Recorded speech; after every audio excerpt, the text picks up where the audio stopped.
Could I perhaps start by asking you the status of the startup of the new Gas and RasGas trains? Reports say that there have been some delays, and I was just wondering also whether the stated target of 77 MTPA for production from Qatar by 2010 is still achievable. Thank you very much. I think, first of all, thank you for this interview. I'm very happy to be here in Flame this year. It looks like a lot of attention, a lot more people are attending this conference. And as far as for your question, you know, when we're talking about QG2 and the startup, we still have the same schedule as summer of 2008. Okay. We're still on schedule.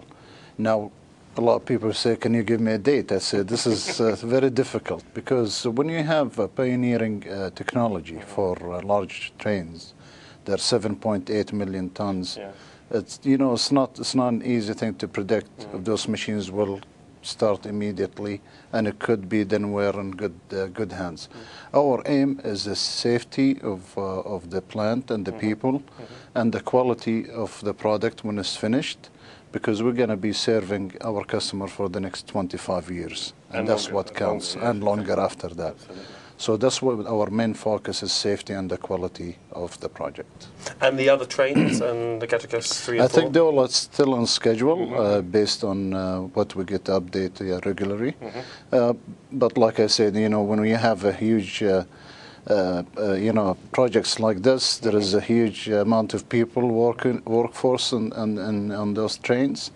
And just the number is huge, the amount of labor intensive, and there is a lot of components. And I think we hope the best and the safe, reliable trains for a startup. Inshallah, absolutely. Thank you. And for the second question about the 77 million tons. Yes. No, definitely we're still on target. By the end of the decade, we will be achieving the 77 million Excellent. tons. Well, it's certainly a figure that resonates around the industry. And I think it's fair to say that the market actually wants to have that. That's right. The LNG. You know, can you imagine if Qatar has not interacted and moved very fast with the demand for LNG nowadays?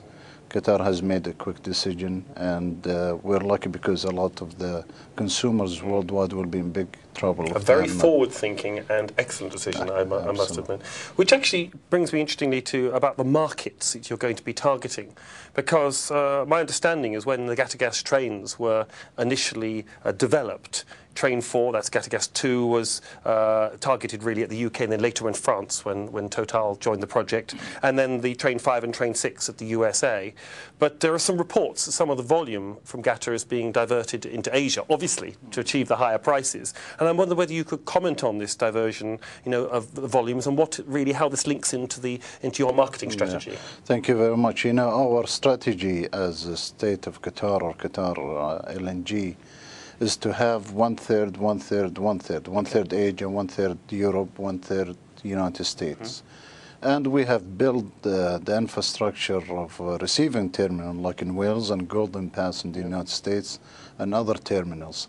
And for that means that we are bringing the gas to those markets. Okay. Now, opportunities from time to time comes where there is more demand somewhere else and less demand in another market, because this market, you know, it shifts as far as it moves very fast. Yes. So, you know, story last year is different than this year. Yes. So what you intend, you're trying to help your customers by trying to, you know, commit to their requirements. And we will look at opportunities where we need to help our customers. And if the UK needs it, then we'll look at the UK. This is the beauty of the liquid market, and having the infrastructure behind it to support it. Which I'll come to a question on that in a minute. Actually, just one thing you've raised, which begs another question, if I may. You said Golden Pass in the States, and you said South Hook in the UK. Of course, there's no terminal in Asia. Do you have any plans to actually invest in terminals in Asia? You know, to be honest, we might in the future. This is the state to decide, or Qatar Petroleum. But I think the market is different.